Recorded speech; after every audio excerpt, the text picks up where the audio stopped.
Pai querido, vamos orar. É com alegria, Pai, que nós recebemos a notícia de que Teu reino se expande aqui em Bom Retiro.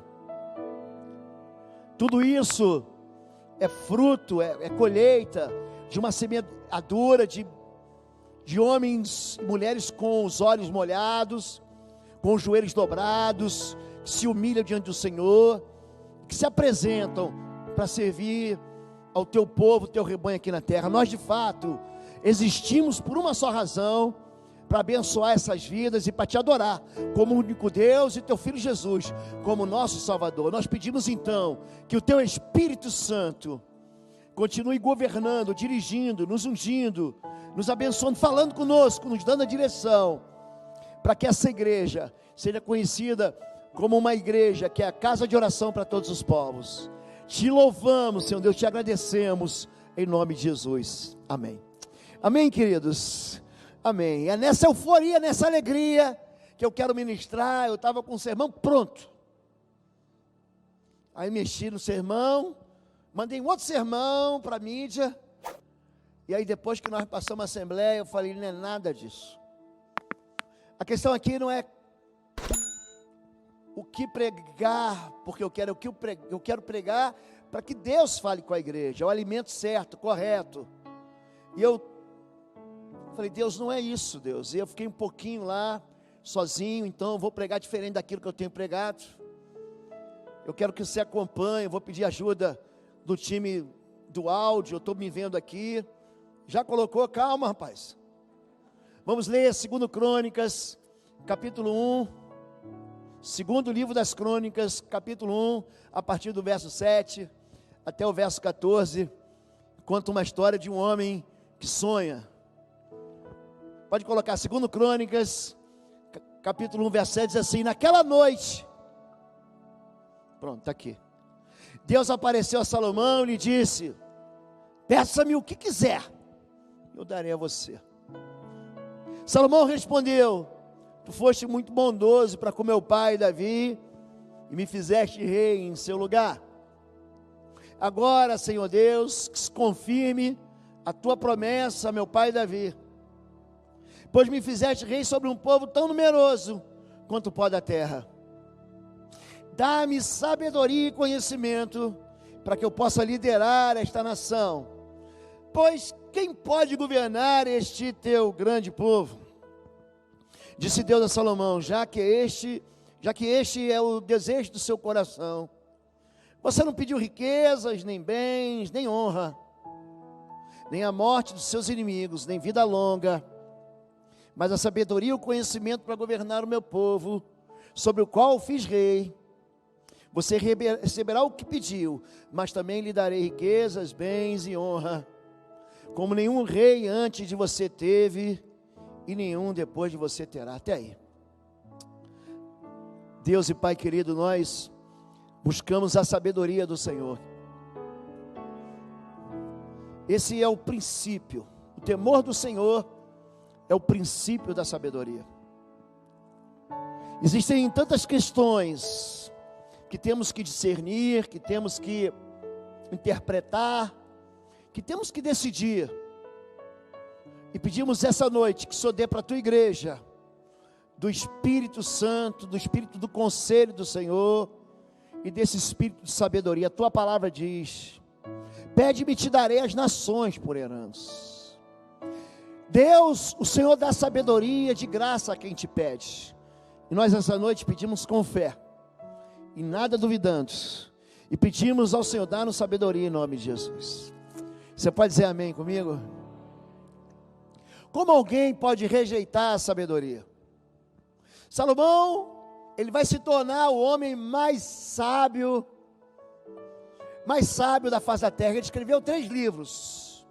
O livro de Cantares, que é exemplar, quando o assunto é romance.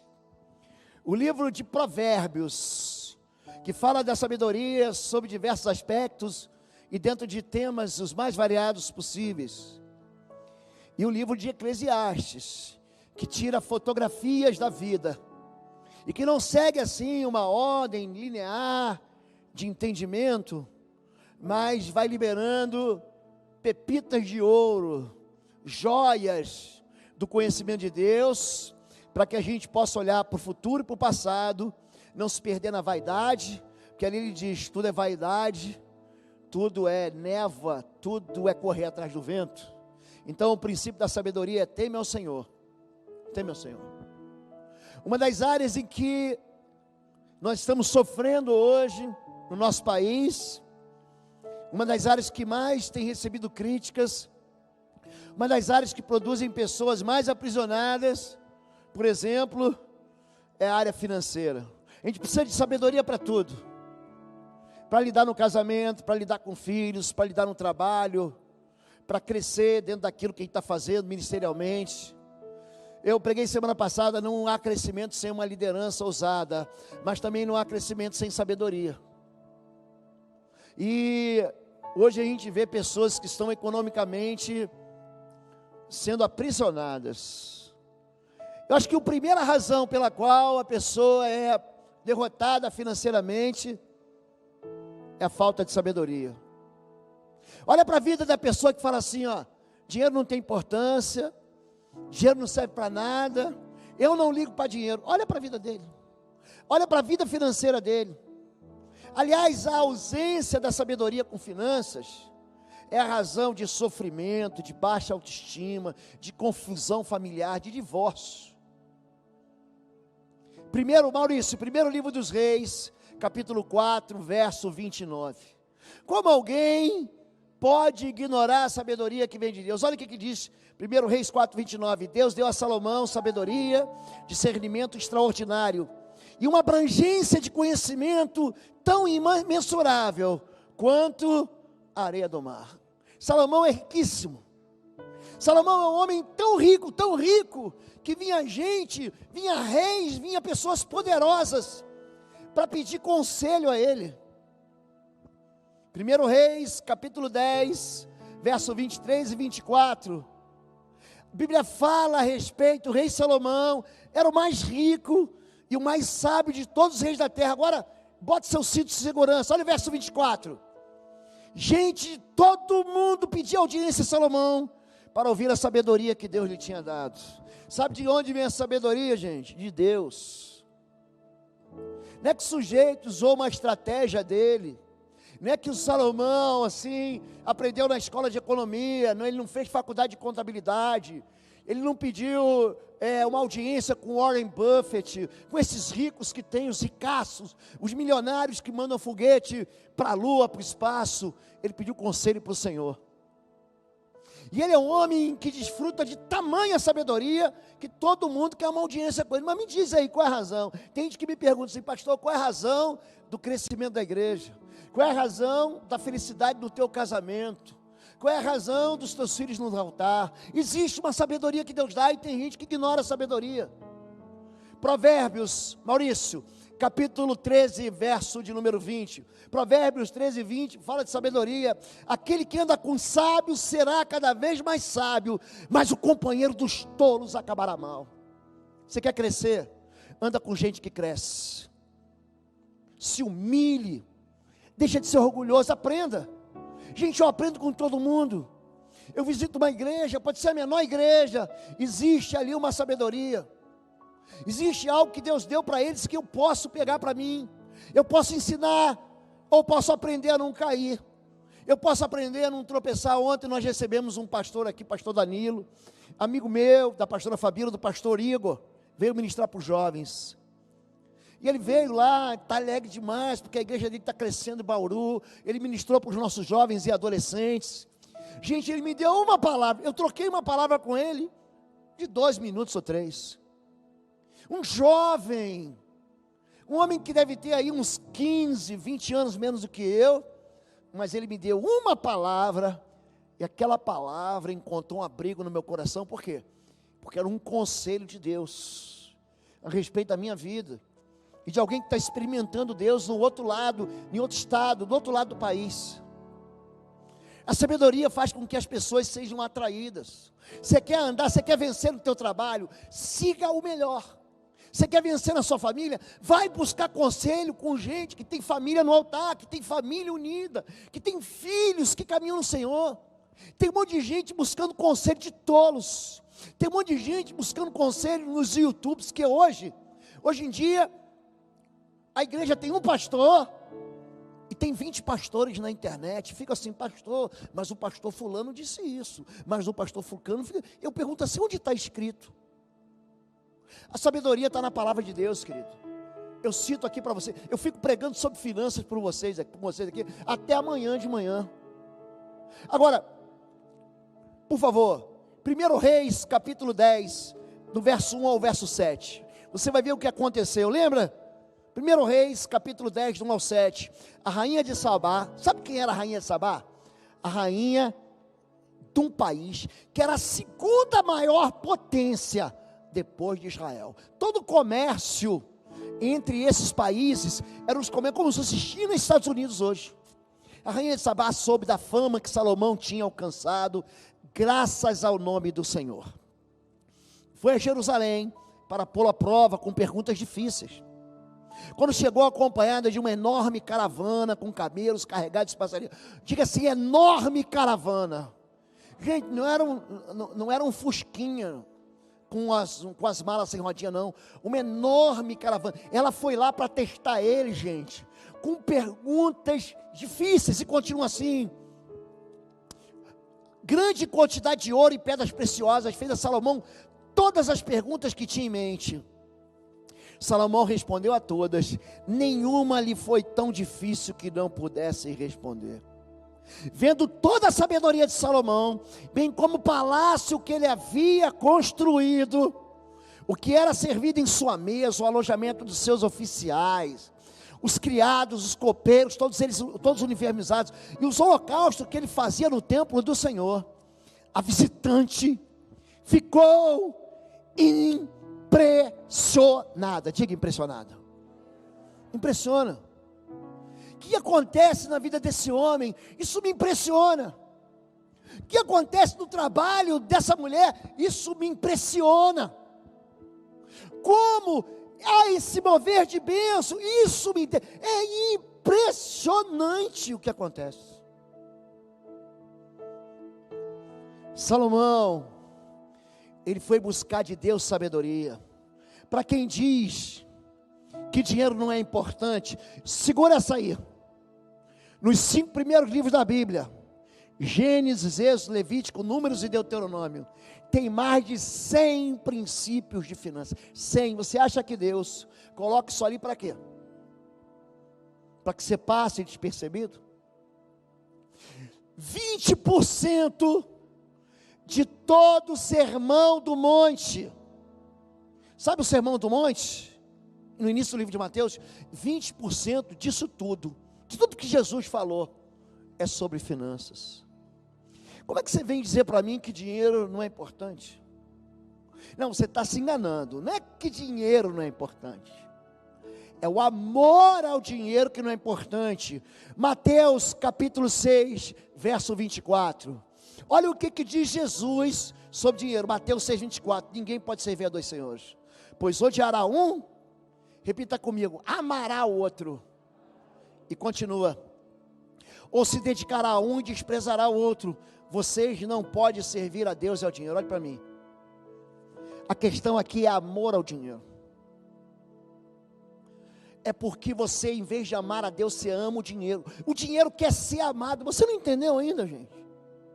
O dinheiro precisa e quer ser amado. É por isso que Lucas 18, é por isso que Marcos capítulo 10, Jesus diz, é mais fácil um camelo passar num buraco de uma agulha, do que um homem que confia nas riquezas entrar no reino de Deus. O coração dele fica encantado com isso. O dinheiro, gente, presta atenção, é um amor ruim. 1 Timóteo capítulo 6, verso 9 e 10. Primeira carta de Paulo a Timóteo, capítulo 6, verso 9, verso 10. Os que querem ficar ricos caem em tentação, em armadilhas, em muitos desejos descontrolados e nocivos. Quem leva os homens a mergulhar na ruína e destruição. Pois o amor ao dinheiro, você deve escolher, se você ama o dinheiro, você ama a Deus. O amor ao dinheiro é a raiz de todos os males. Algumas pessoas, por cobiçarem o dinheiro, desviaram-se da fé e se atormentaram com muitos sofrimentos. A questão não é você ter dinheiro, é a questão onde está o teu coração, porque onde estiver o teu tesouro, ali vai estar o teu coração. A vida do homem não consiste nos bens que ele possui. É isso, você está esquecendo. De que adianta o homem ganhar o mundo inteiro e perder a sua alma? Porque a alma dele não adora Deus, adora o dinheiro. Então a questão toda aqui, não é se você tem muito ou pouco dinheiro, mas você ama de fato a Deus ou não. Vocês estão entendendo? Olha, gente, o dinheiro é tão sedutor. João, Maurício me ajuda, João capítulo 12, verso 3 e verso 4.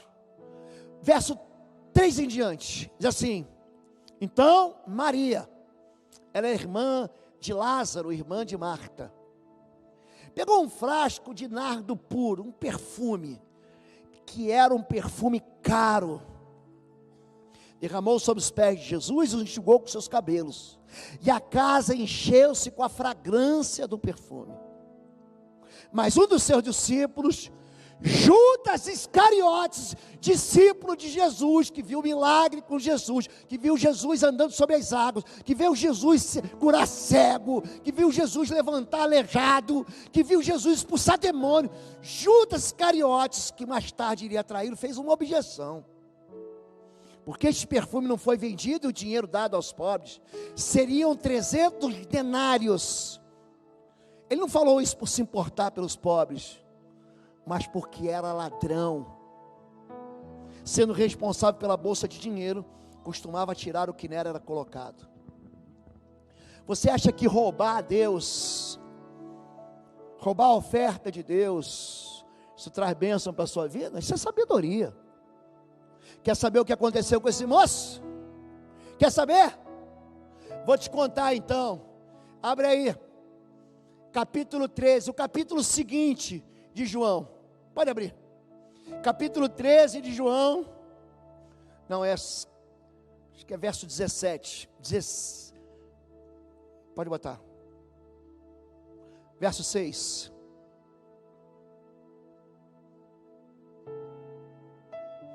Vai passando para mim, me ajuda por favor. Pode passar. Pode passar. Vai lá para o 20. Vai lá para o 20. 21, 22, 23. Um deles, o discípulo a quem Jesus amava, João, estava reclinado ao lado dele. Simão Pedro fez sinais a esse discípulo, como dizer, pergunta-lhe quem está se referindo. Olha o dinheiro, capítulo 12, Judas está preocupado com os pobres, mas não era por causa do perfume, é porque ele era ladrão. Ele não estava preocupado em abençoar os outros, estava preocupado com ele. Inclinando-se esse para Jesus, perguntou-lhe, Senhor, quem é? Era verso 26. Respondeu Jesus, aquele que 10 pedaços de pão molhado no prato. Então, molhando o pedaço de pão, deu a Judas Iscariotes, filho de Simão. Tão logo Judas comeu o pão, Satanás entrou nele. E aí, gente? Dinheiro é uma questão espiritual ou não é? Você está vendo o que faz o amor ao dinheiro? Ele traz Jesus, porque ele ama mais o dinheiro do que Jesus. Então não me diga assim que você não liga para dinheiro. Não diga para mim que dinheiro não tem importância, porque tem importância espiritual. Joel capítulo 1, verso 1 a 4. Vamos mergulhar aqui nas escrituras, vamos ver se é espiritual ou não. Joel capítulo 1, o que o gafanhoto cortador deixou, o gafanhoto peregrino comeu. O que o gafanhoto peregrino deixou, o gafanhoto devastador comeu. O que o gafanhoto devastador deixou, o gafanhoto devorador comeu. Essa é uma maneira muito simples de ensinar ao povo, de que a colheita, de que os frutos do trabalho vão ser devorados, devastados e arrasados. Deuteronômio 28, 38. Vamos seguir aqui. Não é escola bíblica dominical não, é uma pregação. Vocês semearão muito em sua terra, mas colherão pouco, porque gafanhotos devorarão quase tudo. E aí, gente, tem uma resposta do céu, sim ou não? Tem ou não, gente? Dinheiro é espiritual ou não? Quer roubar a Deus? Malaquias 3, de 8 a 9. Malaquias capítulo 3, de 8 a 9. Pode um homem roubar a Deus? Contudo, vocês estão me roubando e ainda perguntam: como é que te roubamos? Deus responde: nos dízimos e nas ofertas. Vocês estão debaixo de grande maldição. Diga assim: grande maldição. Não, diga com fé. Você não é crente? Diga: grande maldição. Porque estão me roubando, a nação toda está me roubando. Aí tem a turma que quer falar que dízimo. Gente, vou falar uma coisa com você aqui. Quer discutir comigo? Vem com a Bíblia pronta. Mateus capítulo 18, Mateus capítulo 23, Hebreus capítulo 7, de 1 a 10, tudo isso fala sobre dízimo, no Novo Testamento. A viúva pobre, ela não coloca 2 maçãs, não, ela coloca 2 moedas, de pequeno valor, mas coloca 2 moedas, e ela dá tudo que ela tem. E aí tem gente que fala assim: não, pastor, hoje eu vou dar a oferta da viúva pobre. Olha para mim, não vai não, querido. A viúva pobre deu tudo que tinha, dar tudo que tem. Quantos carros você tem? 2? Deixa 2. Quanto você tem no banco? 100, 200, 1000? Deixa 100, é tudo. Ela impressiona Jesus, porque ela, da sua pobreza, ela deu tudo. Então, quando a gente fala sobre dinheiro, o dinheiro é muito, pensa assim no espírito imundo que governa através de ganância, de ambição. Ele é incapaz de compartilhar, incapaz de dividir. Pior do que isso, ele é incapaz de vir ao altar. E aí ele não entende por que a vida financeira não rompe. E sabe por quê? Porque Deus, Ele dá sabedoria. Ageu capítulo 2, verso 8. Deus, Ele dá sabedoria. Deus, tanto a prata quanto o ouro me pertence, declara o Senhor dos Exércitos. E de quem é a prata e o ouro? É de Deus, não é teu. Aí Ele está abençoando você e você está retendo aquilo que é dele. Ele chama isso de roubar a Deus. Malaquias capítulo 3, verso 10. Vamos avançar em Malaquias.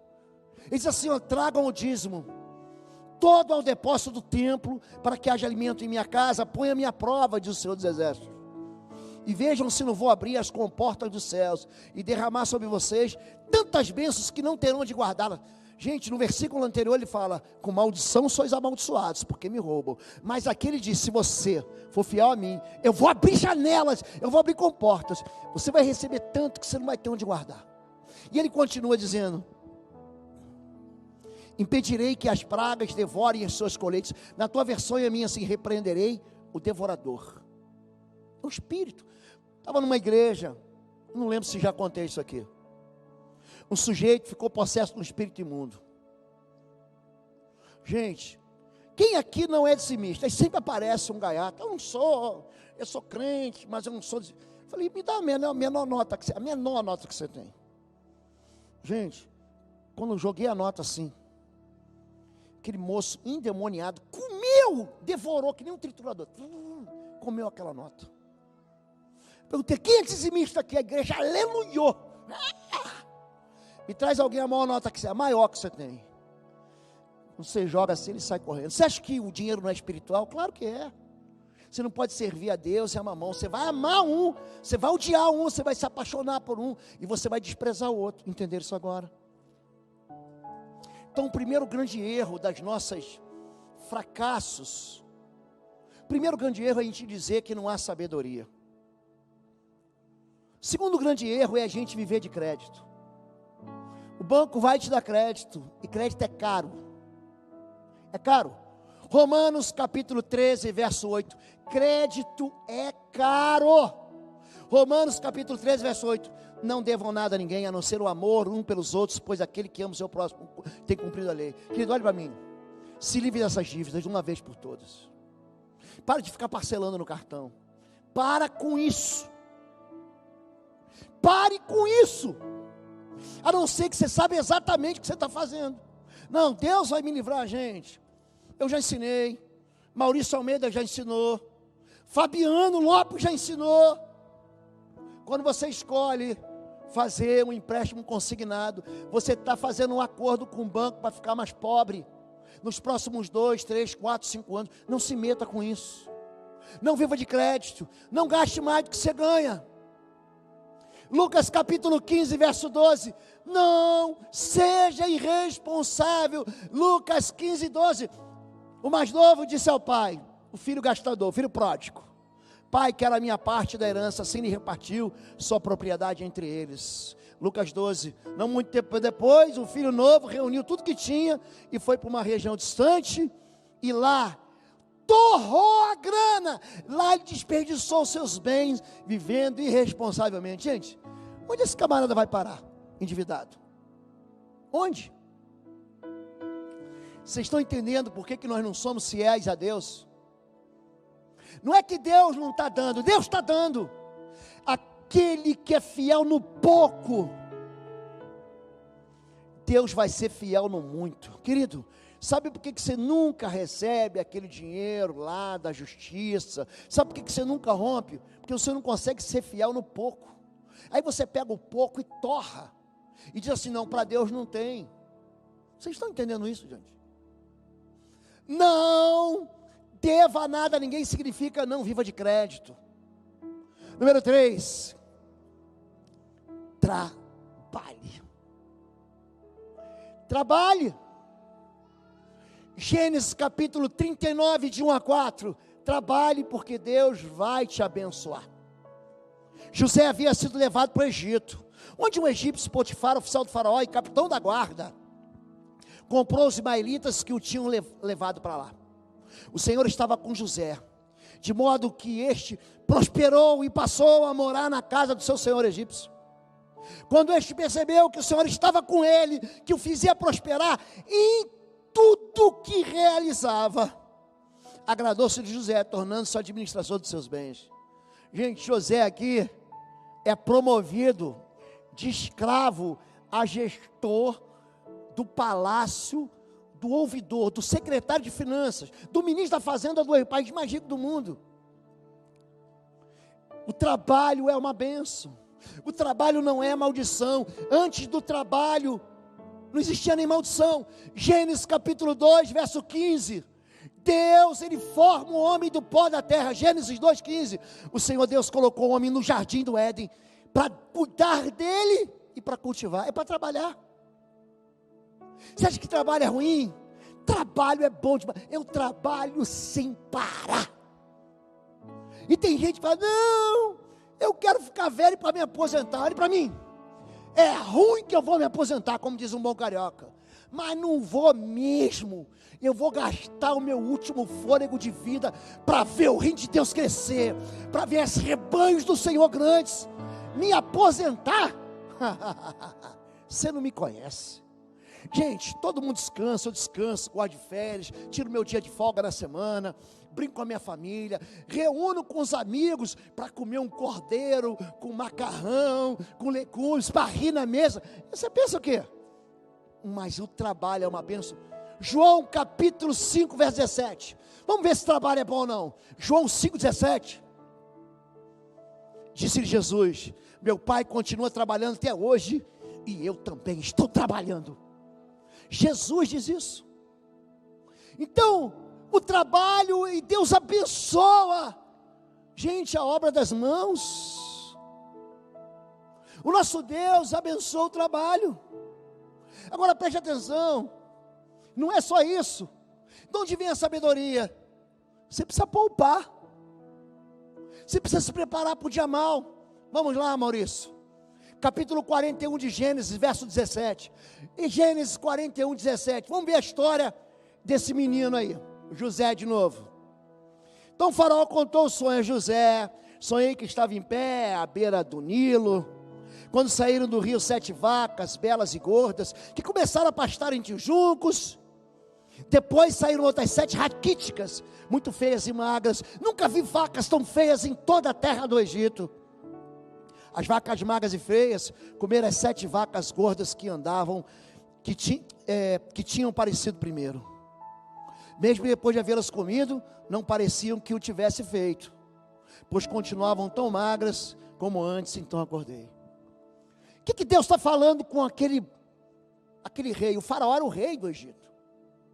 Deus está falando com o líder, Deus está falando com o pai, Deus está falando com com o pastor da igreja, Deus está falando com o gestor de finanças, Deus está falando com o presidente da empresa, com aquele que é o chefe do escritório de advocacia, com o dono do consultório médico dentário. Ele está falando com você. Oi, gente, um rápido intervalo. Você que ainda não é membro, seja membro do canal para nos abençoar. Dá um like, compartilha. E se você quer crescer em libertação e batalha espiritual, vai lá na nossa loja www.institutoexodo.com. Os nossos livros estão lá que vão fazer você crescer nessa área e se tornar um valente na batalha. Deus te abençoe. Vão vir dias ruins. Gente, nós estamos sujeitos a dias ruins. Eclesiastes capítulo 3, verso 1 e verso 2 diz isso. Há tempo para tudo debaixo do sol. Há tempo de plantar e tempo de colher. Para tudo é uma ocasião certa. Você está indo rápido agora. Há um tempo certo para cada propósito debaixo do céu. Verso 2. Tempo de nascer, tempo de morrer, tempo de plantar e tempo de arrancar o que se plantou. Há tempo para tudo.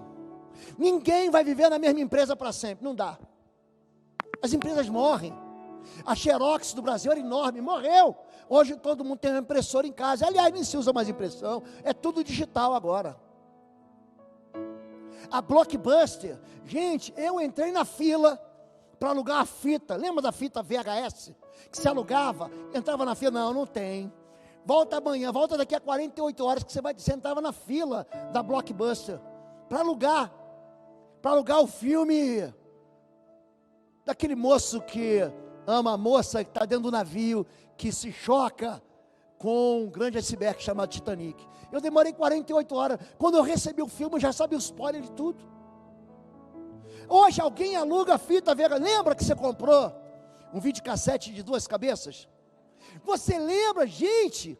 Tinha gente que parcelava consórcio de videocassete. Não, mas agora tem um novo. É o 4 cabeças. Você lembra disso, gente? Alguém hoje investe em videocassete? Olha para mim, poupe. O dia mal, ele chega para todo mundo. Jesus diz isso no Sermão do Monte. Ó. Você pega a sabedoria de Deus, é como você construir uma casa em cima da rocha. Porque os dias bons e dias maus vão vir. Vai vir tempestade, vento, furacão, vulcão das Ilhas Maldivas. Mas a casa vai permanecer firme na rocha. É você pegar tudo isso e se lembrar. Não, peraí. Ficar rico não é uma estratégia. Ficar rico é um conjunto de ações cheios de sabedoria. Gênesis capítulo 41, verso 32. Vamos seguir, vamos ver o que aconteceu com José. O faraó vai lá e conta o sonho dele. Diz assim, olha o que José responde. Ele vai falar assim, poupe. O sonho veio a faraó 2 vezes, porque a questão já foi decidida por Deus. Que se apresse em realizar, ou seja, o leite já derramou. O sonho veio 2 vezes. Você sonhou 2 vezes? O mesmo sonho? Deus já decidiu o que vai acontecer. Ele está só se avisando para você se preparar. E continua. Procure agora o faraó, um homem criterioso e sábio. Diga sábio. Diga sabedoria, sábio. Sabe, e ponham no comando da terra do Egito. E continua. O faraó também deve estabelecer supervisores para recolher 1/5 da colheita. Diga 1/5. Diga 20%. Guarde 20% do Egito durante os 7 anos de fartura. Ele continua. Eles deverão recolher o que puderem nos anos bons, que virão e fazer estoques de trigo, que sob o controle do faraó serão armazenados nas cidades. Não gaste tudo. Coloca Deus em primeiro lugar. Sabe o que é dízimo? É a 10ª parte. Isso não é teu, não é meu, isso é do Senhor. Isso não é teu e não é meu, isso é do Senhor. Essa parte você deixa para o Senhor. Você quer ser abençoado, quer janela dos céus aberta? Entrega para o Senhor. Trabalhe duro. Trabalhe duro. Não fique andando com gente tola e preguiçosa. Não ande com pessoas que não querem trabalhar. É gente que está com 20, 30 anos e não sai da frente do videogame. É gente que tem idade para levantar e para ralar e para investir. Gente, investimento vem de Deus ou não vem, gente? Claro que vem, gente.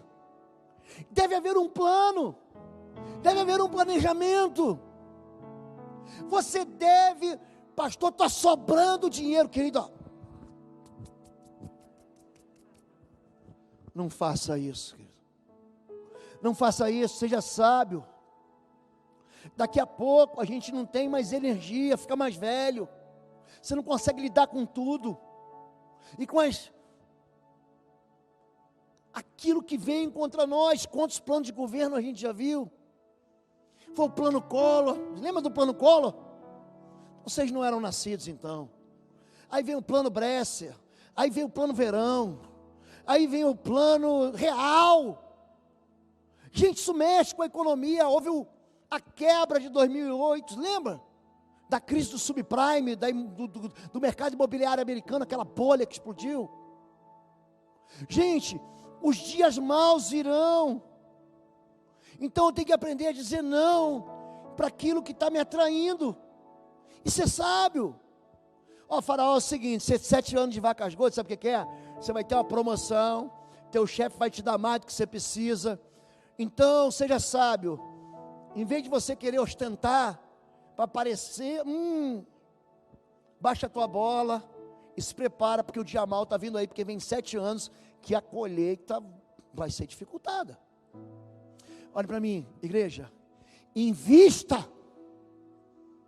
Hoje tem um monte aí de canais do YouTube, nós temos o Ministério BBR Investe, para te ensinar a investir.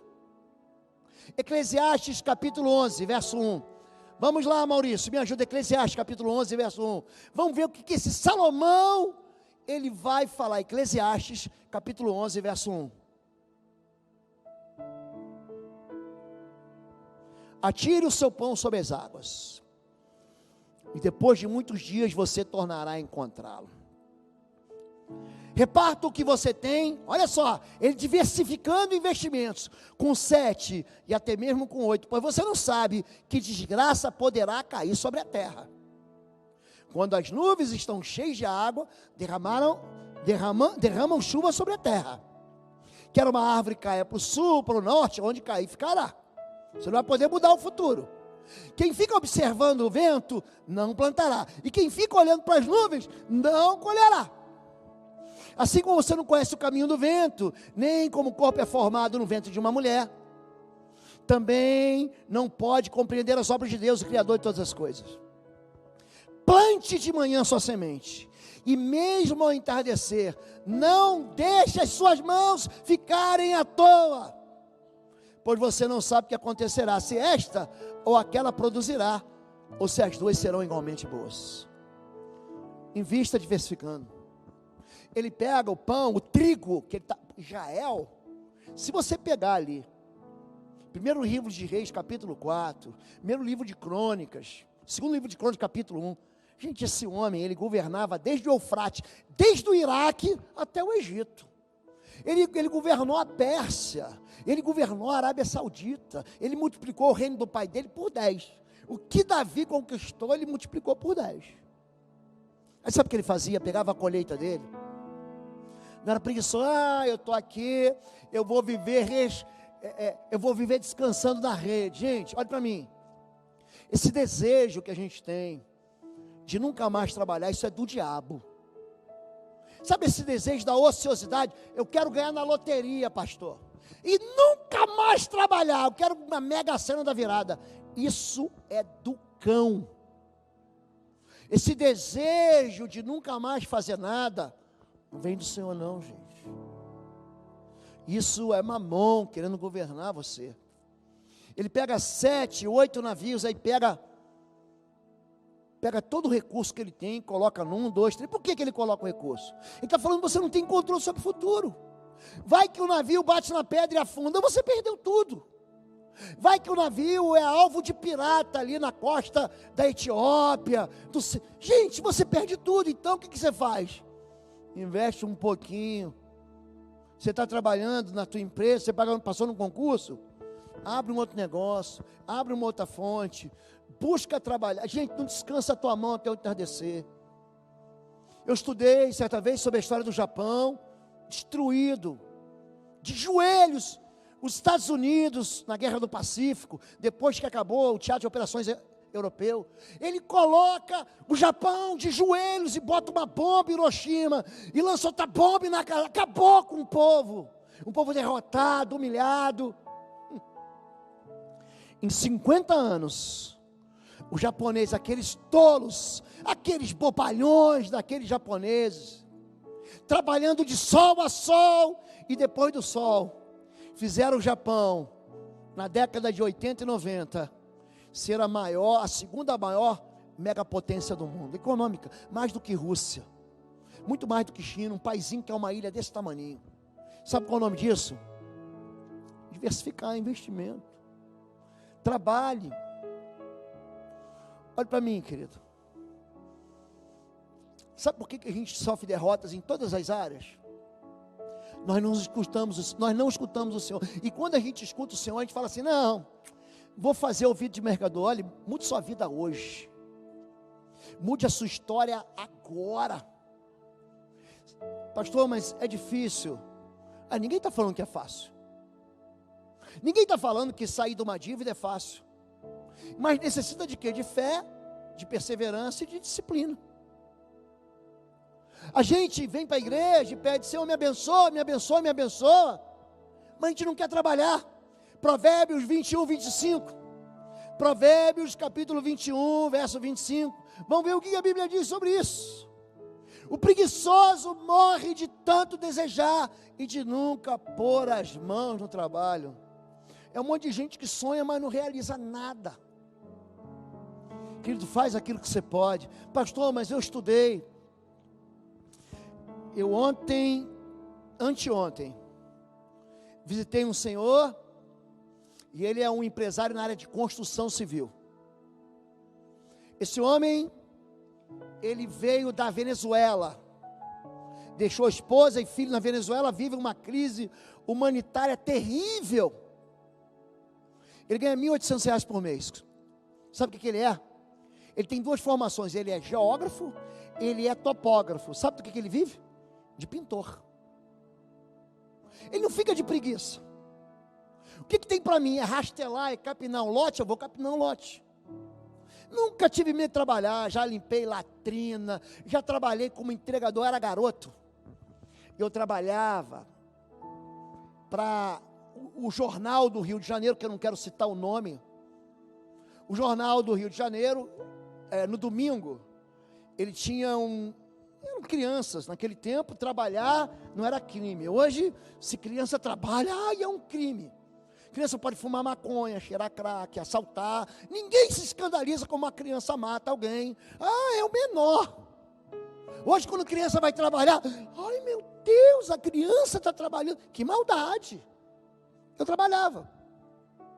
Vendi melancia na praia. Eu saía de manhã cedo para entregar o jornal de domingo. E eu peguei um emprego que era do meu irmão. E eu queria comprar, na verdade, aqueles carrinhos que hoje se vende aí por R$ 9,99, esses carrinhos da Matchbox. Tem um outro nome agora. Qual é o nome? Hot Wheels. Gente, eu comprei 3. Olha como eu era rico. 3. E aí eu ia comprando, e eu ia de manhã cedo, eu ia o quê? E não tinha hoje o jornal vendendo saco plástico. Aliás, hoje não tem nem mais jornal. Você abre direto da internet. Mas eu tinha que descer da bicicleta, tinha uma bolsa. Eu ia lá, colocava o jornal e tinha um prédio. Eu não esqueço desse prédio. Rua Praia da Guanabara. Eu não esqueço. Eu passei, o nome do prédio era Engenheiro Peterson. E ele tinha umas frestas onde passava o vento. 5 da manhã, gente, escuro. O vento passava ali, tinha uma estátua dentro do prédio. E eu tinha certeza que a estátua ficava olhando para mim assim, ó. Gente, pensa o medo que eu tinha. E aquele vento passava pelas frestas e fazia assim, ó. E eu tinha que pegar isso e deixar dentro do prédio, o prédio todo escuro. Gente, isso abençoou a minha vida. Isso me fez saber que o trabalho não é aquele que dignifica o homem. O trabalho, ele recebe de Deus bênção. A gente está se perdendo porque a gente está deixando de ouvir ao Senhor. Não pense em ficar rico rápido. Isso é loucura. Aliás, de novo, Provérbios 21:5 agora. Não, gente, isso não é de Deus, não. Os planos bem elaborados levam à fartura, mas o apressado sempre acaba na miséria. Aí, tem um negócio aqui para você, um overnight, um open day, é um novo aplicativo, tem um negócio no mercado, me dá tua grana, me dá teu dinheiro, me dá tuas economias, você vai ganhar 2, 3, 4% por mês. É mentira. Vão roubar o teu dinheiro. É gente acreditando em pirâmide financeira e não acredita no Senhor. Você acredita em Deus?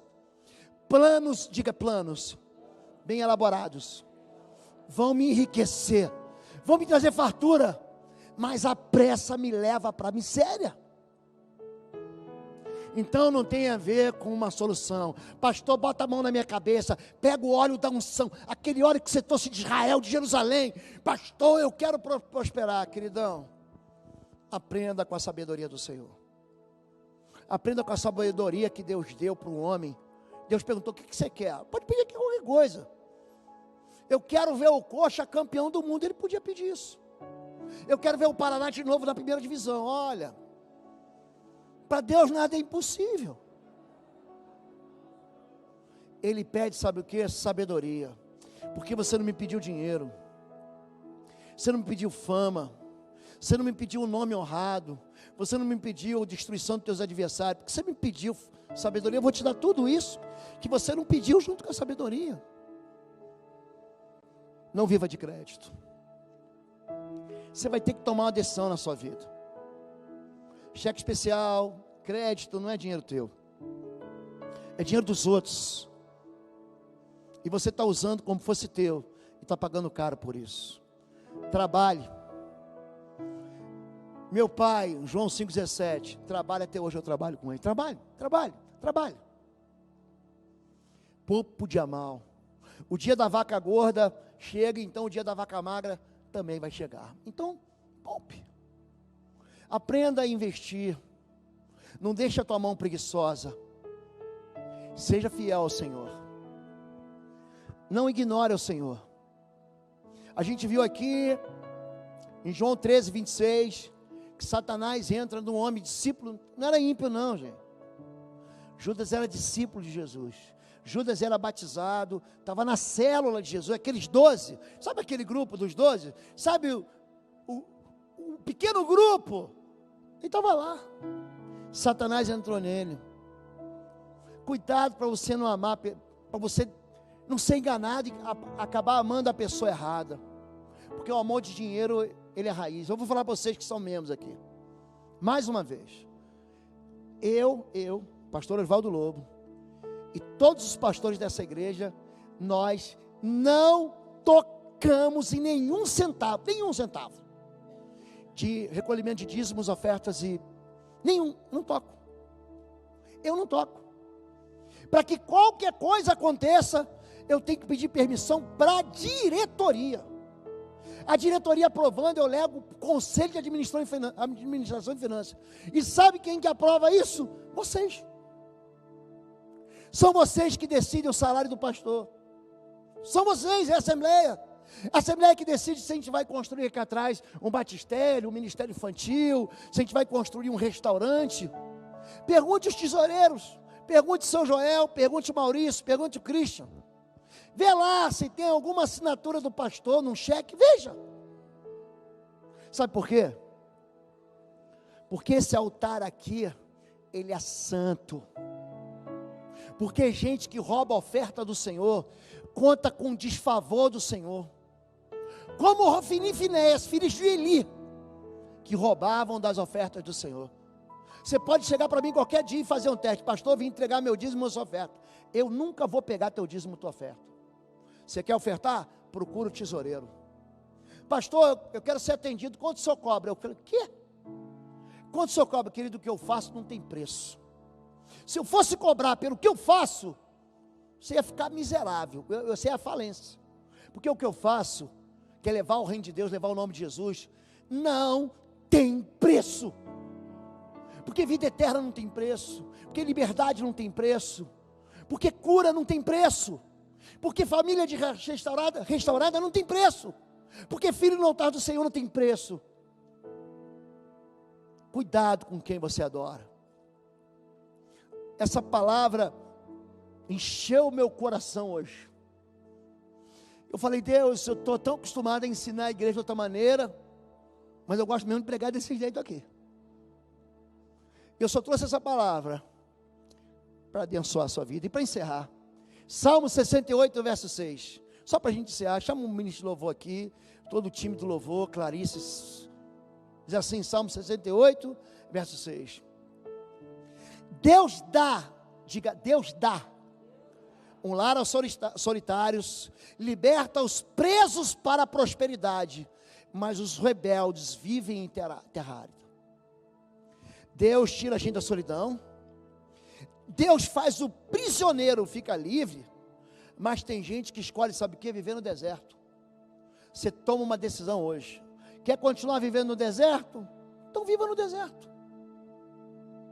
Agora, você quer milagre?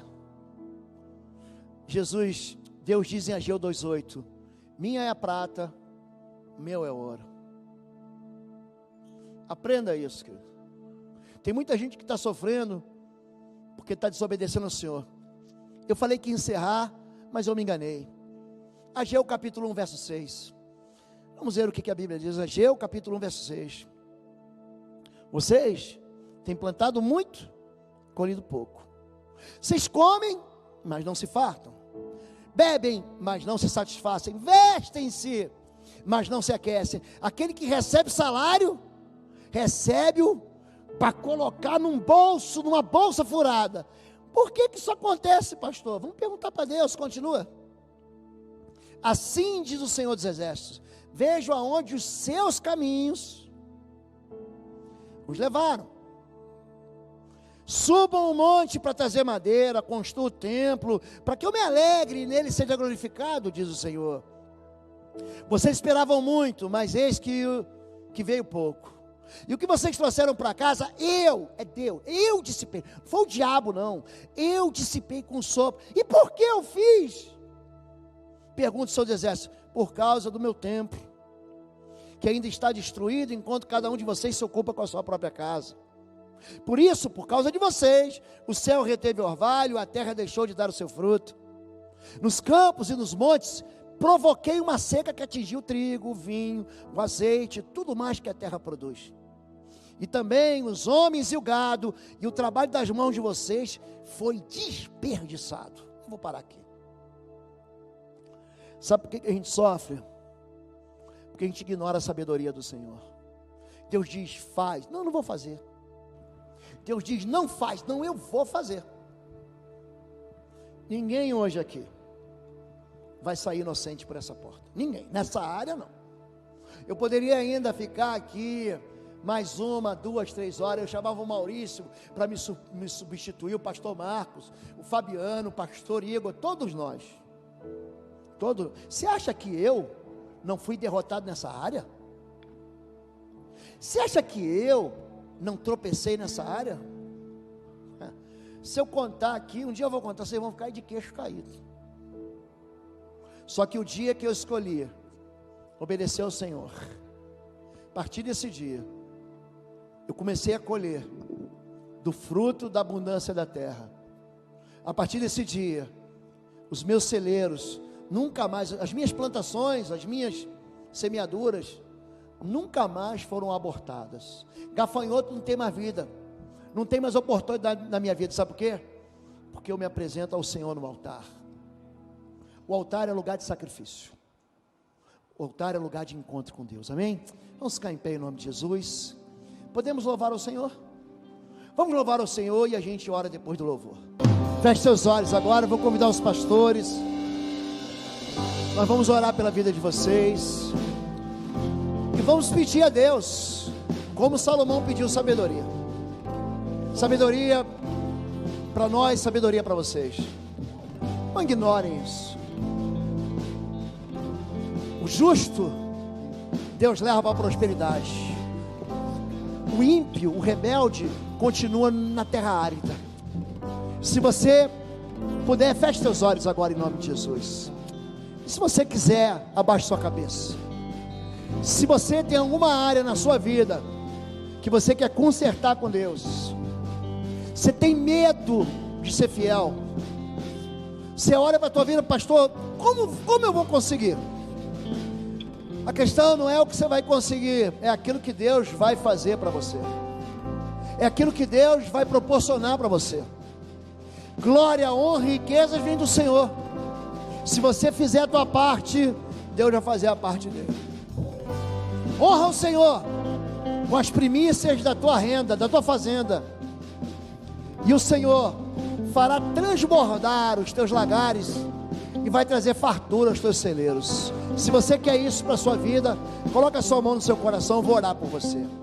Pode colocar, eu quero isso para mim. Deus e Pai querido, nós hoje tivemos um dia, Pai, que estamos como quem sonha, Pai, mas sabemos que falta muito. Isso foi apenas um passo dentro de uma jornada que só tem para Bom Retiro e para toda a nossa igreja.